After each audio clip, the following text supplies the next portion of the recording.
বইমেলা যখনই হোক এটি আমাদের প্রাণের মেলা। প্রাণের উচ্ছ্বাসে, প্রাণের বাঁশি সবসময়ই বাজবে। ফুল না ফুটলেও বসন্ত, আর বইমেলা যখনই হোক এটি আমাদের প্রাণের মেলা। এখন গতবারের সাথে তুলনা করে যা বলবো, আমি আজ যা দেখছি মেলায় দর্শক সমাগম ভালোই আছে। ১ম এ যেটা ভেবেছিলাম যে হয়তো দ্বিধান্বিত ছিলাম কেমন হবে, অথবা আদৌ দর্শক আসবে কিনা, রোজা প্লাস সার্বিক অবস্থান দেশের, জাস্ট ইলেকশন হয়ে গেল। আমি একটু কনফিউজ ছিলাম। বাট আসলে এখন দেখি যে এটি আমাদের প্রাণের মেলা, আমাদের ঈদ স্পন্দন, সেটি যখনই হোক না কেন একই সুরে বাজছে, একই সুরে। আমি তেমন খুব একটা পার্থক্য দেখছি না আসলে। কিছুটা কম, কিছুটা কম। আর মেলায় কিছুটা কম তো হবেই, এটাই স্বাভাবিক। বাট সেই তুলনাভাবে অতটা কম না।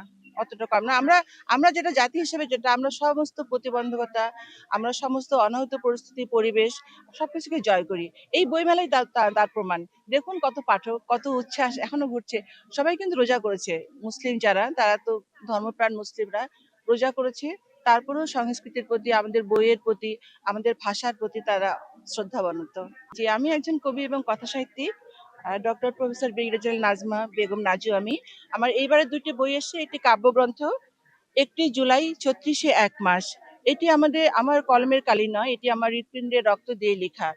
এই বইয়ে হৃদয় গহীন উচ্ছ্বাসে চিৎকারে ধ্বনিত হয়েছে দেশপ্রেমের স্লোগান, মানব প্রেমী জয়গান। এখানে অন্যায়, নিপীড়ন, নির্যাতন, ব্যভিচার, বৈষম্য, ফ্যাসিবাদ, আধিপত্যবাদের বিরুদ্ধে গর্জে ওঠা জ্বলন্ত এক অগ্নিমেষশালী বইটি কাব্যগ্রন্থ। আর এটি আমার উপন্যাস, তারা নেভা রাতের নিগড়। আজ নারী দিবস। এই নারী জীবনেরই ২ প্রজন্মের, ২ নারীর সংগ্রাম ক্লিষ্ট জীবনের কথা এখানে বলা আছে। আর এই নারীরা সমাজে, আমরা যতই কাগজের কথা বলি, কলমে লিখি, নারীরা এখনো অবহেলিত, এখনো অনেক নির্যাতন, অবহেলা এবং প্রতারণার শিকার। সেই কথাগুলোই এই বইয়ে বলা আছে। এটি আমার ৮০তম বই। এই বইমেলায় এসছে। এটি আমার উপন্যাস, তারা নেভা রাতের নিগড়, এবং অপরটি ১টি জুলাই ৩৬ এক মাস। আমি জাতিসংঘ মিশনে ছিলাম। আমি বিশ্বের ইতিহাসে ফার্স্ট ফিমেল কন্টেন্ট কমান্ডার, ইউএনের ইতিহাস এবং বিশ্বের ইতিহাসেও।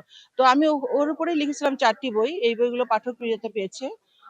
বইগুলো আমারও ভালো, কারণ প্রতিদিনের যুদ্ধ বিধ্বস্ত এবং যুদ্ধোত্তর সেই দেশগুলোর কথা, তাদের মানবতার জীবন, তাদের উঠে দাঁড়ানোর সংগ্রাম, লড়াইয়ের কথা, তাদের যত অসহায় আর্তি আছে, সবকিছু এই বইগুলোতে বর্ণিত আছে। আর আমারও ভালো লাগে। আর পাঠকরা খুব, মানে বইগুলোকে খুব স্বাগত জানিয়েছেন, তারা গ্রহণ করেছেন। এই তো স্বাভাবিক হয়েই গেছে। এটা নিশ্চয়ই আরো বেশি স্বাভাবিক হবে। আস্তে আস্তে এটাই আমাদের স্বাভাবিক হবে। দেখুন আমার বইমেলায় কত লোকজন এসছে, এবং আস্তে আস্তে এটা আরো বাড়বে। আমি ভেবেছিলাম প্রথম ১০ রোজার পরে কমে যাবে, কিন্তু উল্টা হয়েছে।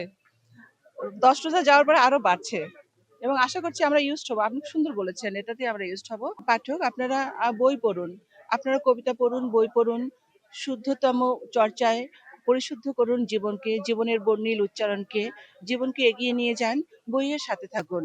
এই বইগুলো আপনার সমস্ত গ্লানি মুছিয়ে আপনার উন্নয়নের পথে, আত্মশুদ্ধির পথে নিয়ে যাবে। আপনাকে বৈশ্বিক এক স্বপ্নচূড়ার কাছাকাছি নিয়ে যাবে। আপনার জীবনকে সুন্দর করবে।